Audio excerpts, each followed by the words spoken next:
Hello everyone and welcome to the Peninsula in Paris for your program on successful businesses. Hello Patrick Bogaerts. Good morning, Jessie. I'm very pleased to welcome you today as Managing Director and CEO of the GPS Monaco Group.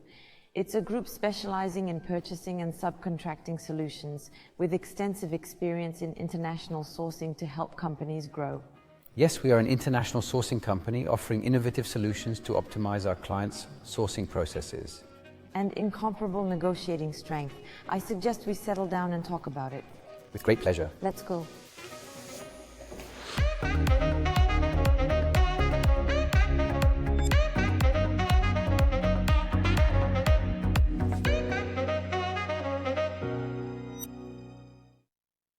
Patrick, one of your passions is clearly to generate growth and profit for your customers. Your first sourcing project dates back to 1999, and to hone your expertise, you've simply traveled to Asia over 100 times. For you, it's crucial to be strategic when it comes to a company's purchasing.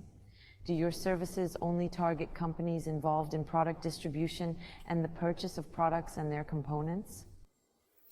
Yes, in fact, the majority of our customers are large distributors, importers, supermarkets, hardware store, food retailers, and then SMEs. And we typically approach them with three methods. The first is to show them that they often have hidden treasures, that there are levers they've never exploited because we don't know what we don't know. We're here to discover this together. The first part is that we're going to help optimize purchasing. So we're going to see how their purchasing is structured.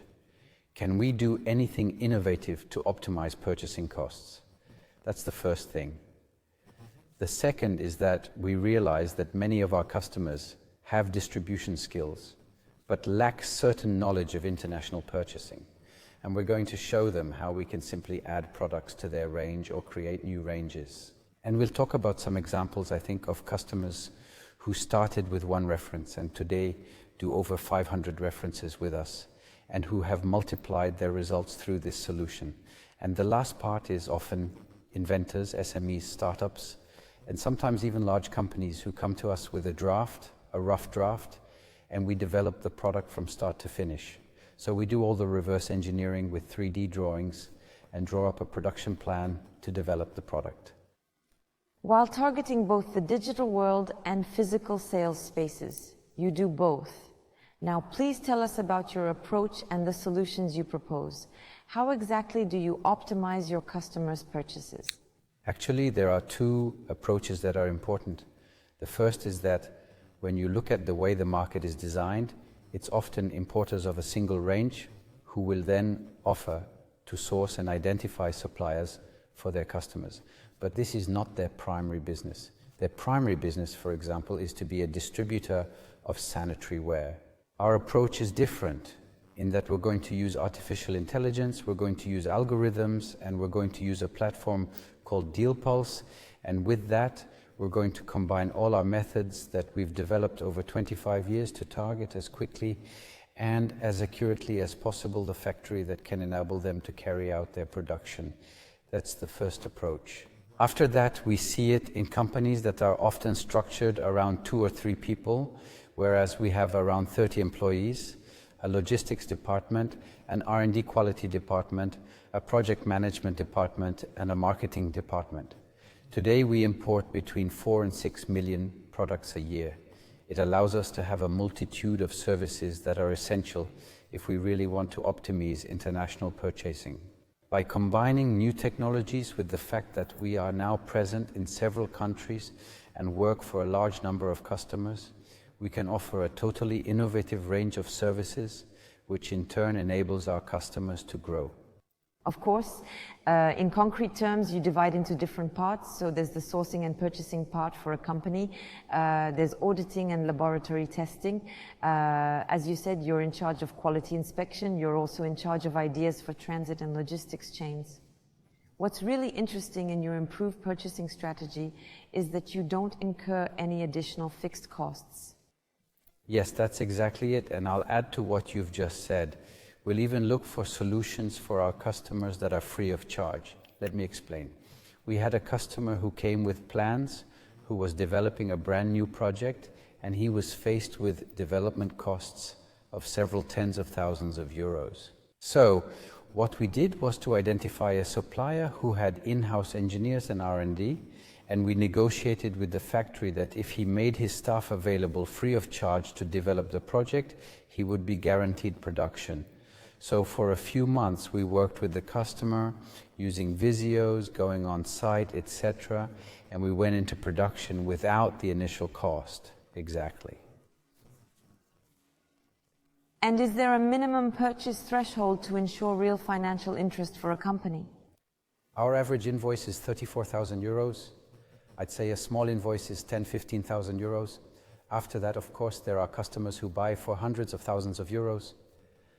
But for it to be worthwhile, given that there are transport costs, quality control costs, etc., you need to buy for at least 10,000–15,000 euros for it to become worthwhile to buy internationally.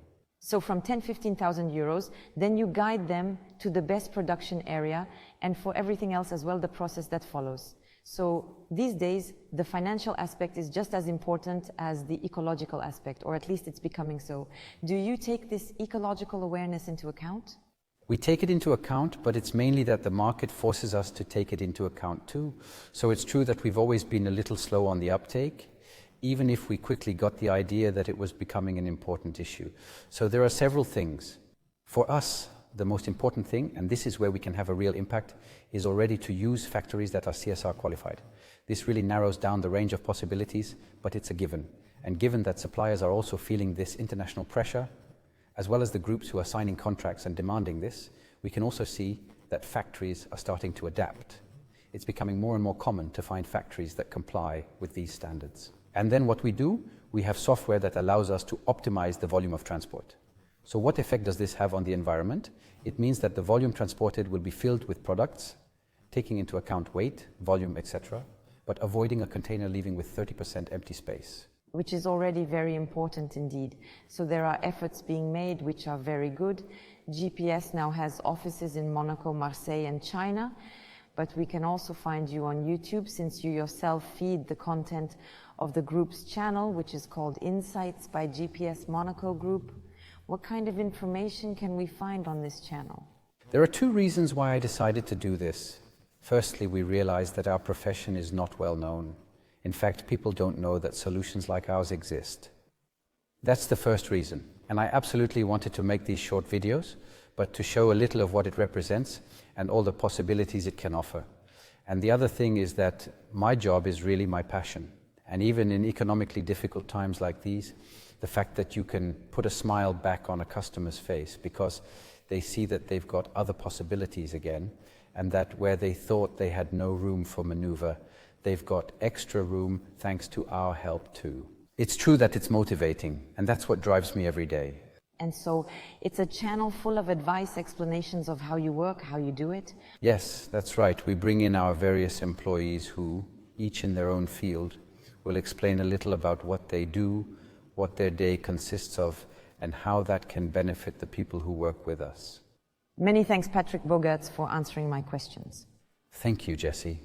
And I'll see you soon for another edition of Successful Companies.